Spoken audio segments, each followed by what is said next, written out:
తెలగపిండి పొడుమండి. ఇది తెలగపిండి. ఇది మనకి మార్కెట్‌లో దొరుకుతుందండి ఇది. గట్టిగాను ఉండేటటువంటిది దొరుకుతుంది. ఇలా పౌడర్ ఫామ్‌లో కూడా దొరుకుతుంది. అంటే నువ్వులు ఆడించినప్పుడు వచ్చినటువంటి ఎక్స్‌ట్రాక్ట్ అనమాట. నెక్స్ట్ దీనికి మనకి ఒక కప్పు తెలగపిండికి ఒక హాఫ్ కప్పు ఎండుమిర్చి, ఒక వెల్లుల్లిపాయ ఫుల్ అండి. నెక్స్ట్ జీలకర్ర. మొత్తం అన్నీ కూడా మనం వేడి చేయాల్సిన అవసరం లేదు, ఏమీ లేదు. జస్ట్ మిక్సీ గ్రైండర్‌లో అన్నీ మనం గ్రైండ్ చేసేసుకోవాలి.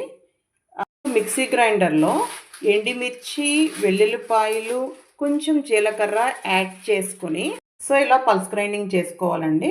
ఇలా చేసుకున్న తర్వాత సాల్ట్ వేసుకోవాలి. తెలగపిండి ఇలా ఉంటుందండి. ఇది ఫైనల్ అవుట్‌పుట్ అనమాట.